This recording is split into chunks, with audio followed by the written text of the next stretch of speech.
तरह से अपने जीवन को इस मृत्यु लोक से आवागमन से छुटकारा पाने के लिए सतत प्रयासरत हमारे सभी भाई बहन, आप स्वयं नहीं आए क्योंकि पहले ही बता दिया गया, जब हमारे न जाने कितने जन्मों के जन्म जन्मांतरों के पुण्य जब जागते हैं तब हमें ऐसे सुअवसर प्राप्त होते हैं कथा को श्रवण करने का, कथा को सुनाने का एवं वृंदावन बिहारी लाल को अपने हृदय में बिठाकर इस मृत्यु लोक से सदा के लिए छुटकारा पा लेने के लिए इस भागवत महात्म्य को सुना जाता है।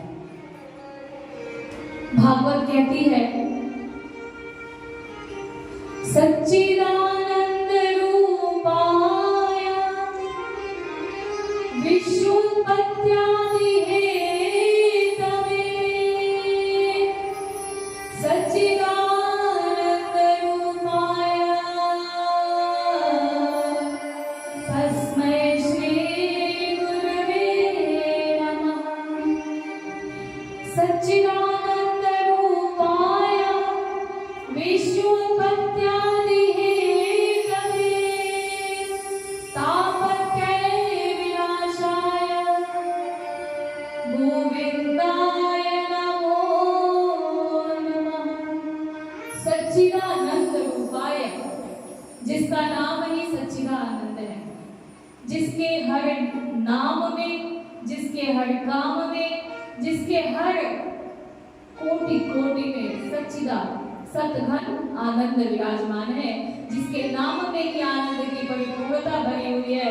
अगर हम उस भगवान को ध्याएंगे, अगर हम उस भगवान को अपने हृदय में बिठाएंगे तो हमारा जीवन कितना धन्य हो जाएगा। भागवत कहती है, सतघन चितघन आनंद घन। सतघन चितघन आनंद घन यह भागवत है जो पूरी तरह से कहते तन मन और धन इन तीनों को लगाकर इस भागवत के महात्म्य को सुनता है।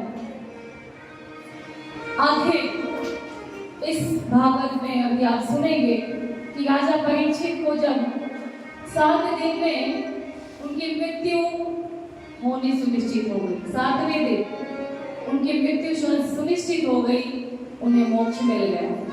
परीक्षित जी के साथ और भी नगर के लोग, गांव के लोग सुन रहे थे, लेकिन आखिर उनके लिए ही क्यों विमान आया, उनके लिए पुष्पित विमान क्यों आया? क्योंकि उन्होंने पूरी तन्मयता के साथ भागवत कथा को श्रवण किया।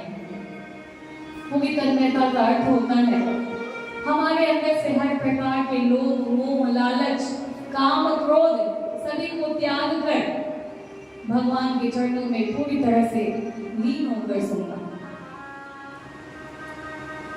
अब हम सोचेंगे हमारा तो गृहस्थ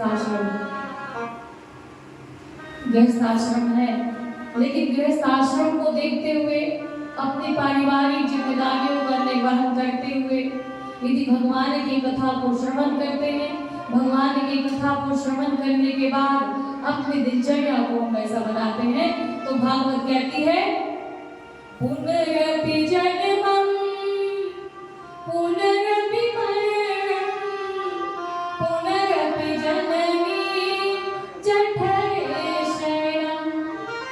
कहने का तात्पर्य है बार बार जन्म लेना और बार बार मर जाना, आना और जाना, ये जो झड़ी लगी हुई है आने और जाने की, पुनरपि मरणं पुनरपि जन्मं पुनरपि जननी जठरे शयनम्। बार बार माँ के